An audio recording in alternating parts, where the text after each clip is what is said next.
সাইয়েদনা ইব্রাহিম বললেন, রব্বি আল্লাযী ইউহয়ী ওয়া ইউমীত, আমি এমন রবের ইবাদত করি যিনি জীবন দেন, যিনি মৃত্যু দেন। নমরুদ বলে, তাই নাকি? তোমার রব জীবন দেয়, মৃত্যু দেয়, আর এটা তো আমি দেই। আমিও তো জীবন দেই, আমিও তো মৃত্যু দেই। সাইয়েদনা ইব্রাহিম বললেন, কেমন করে তুমি জীবন দাও, মৃত্যু দাও, একটু দেখাও তো। নমরুদ জেলখানা থেকে দুজন কয়েদিকে ডেকে আনলো। কয়েদি এনে অর্ডার করলো, একটাকে এখনই শিরোচ্ছেদ, হেড অফ, ডেথ পেনাল্টি, মৃত্যুদণ্ড দেয়া হলো, ফিনকি দিয়ে রক্ত বের হলো। নমরুদ বলে, দেখো দুজনকে ধরে আনলাম, একজন কয়েদিকে দিলাম ডেথ পেনাল্টি, মৃত্যুদণ্ড, ওরে মৃত্যু দিলাম। আরেকজন যে দাঁড়িয়ে আছে, চাইলে ওরেও আমি মৃত্যুদণ্ড দিতে পারি, কিন্তু না, ওরে আমি দিব না, ওরে আমি বাঁচাইয়া দিলাম, ছেড়ে দিলাম, মানে জীবন দিলাম। দেখো ইব্রাহিম, তোমার চোখের সামনে একজনরে মৃত্যু দিল। সাইয়েদনা ইব্রাহিম আবার বিপাকে পড়ে গেলেন। কিন্তু এক একজন নবীকে আল্লাহ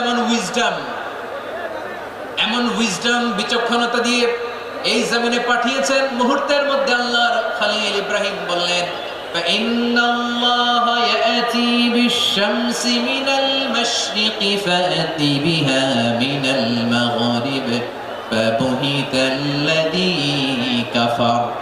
আল্লাহর খলিল ইব্রাহিম বললেন, নমরুদ বুঝলাম তুমি জীবন দাও, মৃত্যু দাও, দেখলাম, কিন্তু আমার রব, আমার আল্লাহ প্রতিদিন সকালবেলা উষা লগ্নে ওই পূর্ব দিগন্ত থেকে সূর্যটাকে উদিত করেন, সাঁঝের বেলা, বিকেল বেলা, কুথুরি লগ্নে, সন্ধ্যা বেলা ওই দ্বিপ্রহরের জল জলে সূর্যটাকে পশ্চিম দিগন্তে ডুবিয়ে দেন।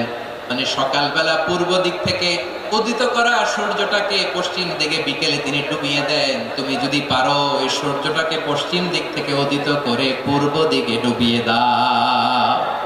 সুবহানাল্লাহ পড়বেন না? দেখেন, ইনস্ট্যান্ট ইন্টেলেক্ট, মুহূর্তে বিচক্ষণতা, উইজডম কাকে বলে? নমরুদ পারবে? নমরুদের বাপ পারবে? ওর দাদা, ওর 14 গোষ্ঠী, গোটা বিশ্বের সব ক্ষমতাধর রাষ্ট্রনায়করা একসাথে হলে পারবে? বুহিতাল্লাযী কাফার পারে নাই, ব্যর্থ হয়েছে। এবার তেলে বেগুনে জ্বলে উঠেছে, রেগে মেগে আগুন বলে, ফালকুহু ফিল জাহিম। ওর সাথে তর্ক নাই, না পেরে কয়বার এটারে আগুনে ফেলা। বিশাল বিশাল গাছ আগুনের কুণ্ডলীর মধ্যে ফেলা হবে। অমিয়া, আপনি যে বিপদের কারণে ভয় পান, হতাশ হন, এটা কোনো বিপদ ওনার বিপদের সামনে?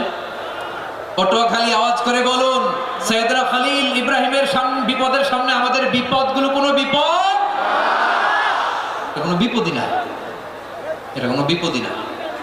হাত পা বেঁধে টাইট করে নিক্ষেপ করা হবে, সিম্পলি ফেলা যাবে না, কারণ দাও দাও করে দ্য ব্লেজিং ফায়ার, এমন আগুনের কুণ্ডলী, কাছে যাওয়া যায় না, আগুনের উত্তাপে নিক্ষেপ করা হবে। হাতে রশি বেঁধে, পায়ে রশি বেঁধে আল্লাহর খলিল ইব্রাহিম আলাইহিস সালামকে আগুনের মধ্যে নিক্ষেপ করা হবে। আহা, এটার বলে অগ্নি পরীক্ষা। উনি অগ্নি পরীক্ষার সম্মুখীন হয়েছে। এজন্য কঠিন পরীক্ষাকে আমরা অগ্নি পরীক্ষার সাথে তুলনা করি, ঠিক কিনা? সাইয়েদনা জিবরাইল এসে বললেন, ও আল্লাহর খলিল, ওরা তো আপনার হাতও বেঁধে ফেললো, পাও বেঁধে ফেললো, নড়াচড়ার সুযোগ নাই, বলেন আমি জিবরিল ফেরেশতা আপনার জন্য কি করতে পারি? আল্লাহর খলিল ইব্রাহিম বলেন, ও জিবরাইল, তোমার কাছে আমার কোনো চাওয়া পাওয়া নাই। সুবহানাল্লাহ বলেন। তোমার কাছে বলার কিছু নাই, তোমার সাহায্যের আমার দরকার নাই। সাইয়েদনা ইব্রাহিম আলাইহিস সালামকে হাতে পায়ে রশি বেঁধে, হাত পা বাঁধা অবস্থায় জ্বলন্ত অগ্নিকুণ্ডে যখন নমরুদের দলবল নিক্ষেপ করবে, আল্লাহর খলিল কিভাবে নিজেকে আল্লাহর কাছে সঁপে দিয়েছেন, পটুয়াখালীর ভাইরা খেয়াল করে শুনুন। হাত পা বেঁধে আল্লাহর খলিলকে যখন নিক্ষেপ করা হবে, তিনি মুখ ফুটে বলে ফেললেন, হাসবুনাল্লাহ। চিল্লায় বলেন না, তিনি কে?